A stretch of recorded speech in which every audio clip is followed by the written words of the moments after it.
गृह विभागाची अवस्था काय? दररोज किमान 6 खून आणि 23 बलात्कार या ठिकाणी होतात. आजचे दिवस कुणासाठी आहे? तर गुन्हेगारांसाठी सोनेरी दिवस आहेत. हे वास्तव या गृह खात्याचं आहे. पुणे हे विद्येचं माहेरघर म्हणून ओळखलं जातं. दुर्दैवानं आता पुण्याची ओळख कोयता गँगमुळे देशभर आणि राज्यभर या ठिकाणी ओळखली जाते. आज एकट्या पुणे शहरामध्ये 40 गुन्ह्यामध्ये 175 आरोपी, पिंपरी चिंचवडमध्ये 25 गुन्ह्यामध्ये 100 आरोपी हे मोकोकाखाली कारवाई केली जाते. कारवाई केली चांगली गोष्ट आहे, परंतु कारवाई का केली गेली?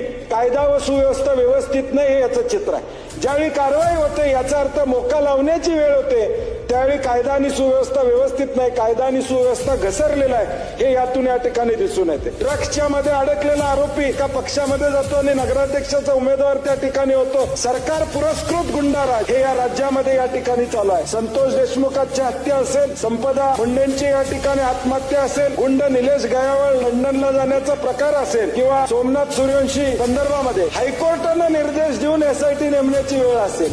मग कायदा आणि सुव्यवस्था कशा पद्धतीची आहे हे आपण जाणतो.